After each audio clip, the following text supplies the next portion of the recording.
Now you might think January is too cold to start any seeds. However, you can and you must start these seeds in January to get a head start on your growing season. Now these vegetables are cold and frost hardy. So I'm in zone 9 and I start these seeds in January and I transplant them outside in February. Now this also pertains to zone 8 as well. However, if you're in lower zones such as zone 7, 6 and 5, you can start them at the end of January or even in February and transplant them outside in your garden after your ground is free of snow.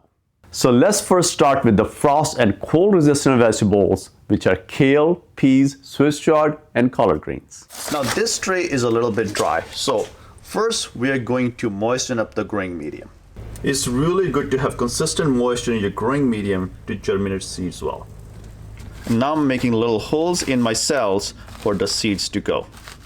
Now I have these purple peas. They're really decent to have in your garden and they bring out the color in your garden as well. However, the peas inside, they're still green. They're not purple from the inside. I got some cold kale and I got some ruby red Swiss chard.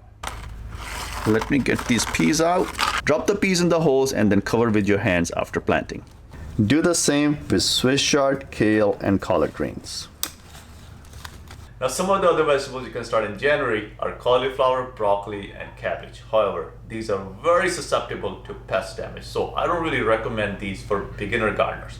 Now if you're an experienced gardener, you can start all of these in January as well. Now all of these vegetables are winter and cold hardy. They can take some frost and even some light snow as well. However, to germinate, they still need optimal temperatures. They still need 70 degrees Fahrenheit and 21 degrees Celsius to start to germinate and grow into seedling. Now once they're developed into seedlings, that's when you can take the seedlings and plant them outside even though it's cold outside. Now you can also start some of the summer vegetable seeds in January as well, such as tomatoes, eggplants, and chilies, because they take much longer to germinate and grow. So you must start them at least 2 to 3 months before your last frost stage. So if you're trying to plant them out by the end of March, you must start them in January. So for zone 8 and 9, January is a really good month to start growing these 3 summer vegetable seeds. However, if you're in zone 7 and below, I would recommend waiting until February or until the end of February to start these seeds, because they might grow too fast and they'll become very leggy by the time your weather is favorable to transplant these outside in your garden in April or in early May.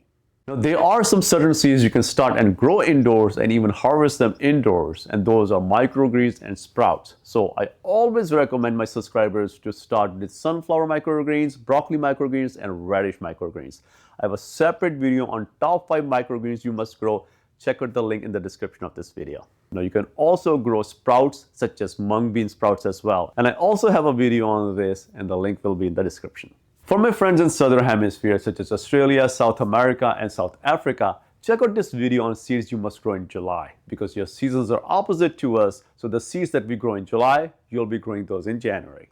Now for my friends in Northern Hemisphere, when you're ready to transplant the spring vegetable seedlings outside such as kale, Swiss chard, and peas, if you're transplanting them outside in February or in March, and even then you're expecting some light snow or frost, you might want to use some sort of a greenhouse plastic or plastic torch to cover these seedlings, just to make sure you protect these plants from the snow and cold spells. Now if you want to prepare ahead of time to make these makeshift greenhouses to protect your plants, check out this video on 5 makeshift greenhouses you can make to protect your plants this winter, and I will see you in another video.